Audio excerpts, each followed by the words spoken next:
అందరికీ నమస్కారం అండి. అంటే ఫస్ట్‌నే డైరెక్టర్ గారి గురించి మాట్లాడాలా? సినిమా చూసండి సార్ మీకోసం నేను గూగుల్‌లో సెర్చ్ చేసి మీ ఫోటో చూసా ఫస్ట్. ఎలా ఉంటాడు ఈ డైరెక్టర్ అని. ఎందుకంటే సినిమా నేను ముందు రోజు చూడలేదు. తర్వాత రోజు నేను విజయ్ సార్‌కి మెసేజ్ చేశా. సార్ సినిమా చాలా బాగుందంటున్నారు అందరూని. చాలా పెద్ద హిట్ అంటున్నారు సార్ అంటే నువ్వు అర్జెంట్‌గా సినిమా చూడరా ఫస్ట్ తర్వాత కాల్ చేయి అన్నారండి. సార్ నేను నెక్స్ట్ డే ఎళ్లి సినిమా చూసా. ఇప్పటికి నాకు వణుకొస్తుందండి. అంటే ఉప్పెన నేను రాసా క్లైమాక్స్. ఓకే. డేరింగ్ క్లైమాక్సే. కానీ ఇలాంటి క్లైమాక్స్‌తో కూడా సినిమా తీయొచ్చా? బహుశా అంటే ఇప్పుడు ఏం చెప్పినా ఈ సినిమా గురించి కథ పాడైపోతది. సినిమా థియేటర్‌లో మీరందరూ చూడాలి కాబట్టి. అందుకే ఎక్కువ చెప్తలేదు. ప్రతి సీను అంటే సినిమాలో ఫస్ట్ సీన్ ఇది చెప్పొచ్చేమో. అంటే కూతురికి సారీ చెప్పేస్తాడు ఫాదర్ ఎళ్లి మహారాజా. ఆ సీన్ చాలు. ఇంక నేను కూర్చొని సినిమా చూస్తాను. ఇంక డౌట్ లేదు మీరు ఏంటి సినిమా అని.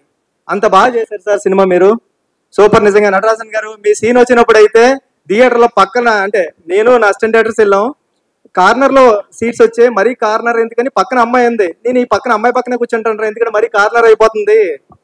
అమ్మాయిని వదిలేసి కూర్చుంటా అంటే చూసా. ఆ అమ్మాయి లెగిసి విజిలేసింది. మీ డైలాగ్ గారు వచ్చినప్పుడు. సినిమా చాలా పెద్ద హిట్ అండి ఇది. విజయ్ సార్ మీ గురించి చెప్పాలా? మీ గురించి నేనేం చెప్పలేను. మిమ్మల్ని వచ్చి చూసి వెళ్ళిపోతుంటాను. ఫస్ట్ మీ స్మైల్ అంటే నాకు ఇష్టం. మీ కళ్ళు అంటే నాకు ఇష్టం. అంటే మీరు ఇలాంటి క్యారెక్టర్ మీరు హీరో అంతే. మీరు చేస్తుంటారు సినిమాల్లో బయట మామూలు క్యారెక్టర్స్ చేస్తుంటారు. విలన్ చేస్తుంటారు కానీ ఇది మీ నుంచి ఒక విజయ్ సేతుపతి గారు ఆడియన్ గా నేను కోరుకునేది ఏంటంటే మీరు ఇలాంటివే చేయాలి. అంటే 50వ సినిమా ఇలాంటి సినిమా పడుతుందని ఎవరు ఊహించరు. మీ మంచితనానికి కానీ మీ స్క్రిప్ట్ సెలెక్టింగ్ కానీ ఇలాంటి సినిమా వచ్చింది మీకు.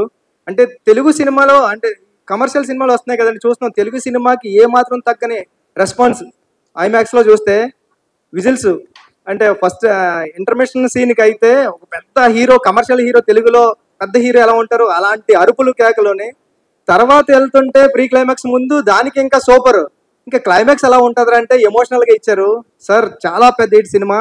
టీం అందరికి కంగ్రాచులేషన్స్ అండి. ఆల్ ది బెస్ట్ అండి టీం అందరికి. సినిమా ఎక్కడ అవుతుందో కూడా చెప్పలేం. శశి గారు చెప్పినట్టు మైత్రి మూవీస్ పట్టుకుందంటే ఎక్కడికి వెళ్ళిపోతుంది హనుమాన్ లాగా. ఆల్ ది బెస్ట్ అండి టీం అందరికి. Thank you.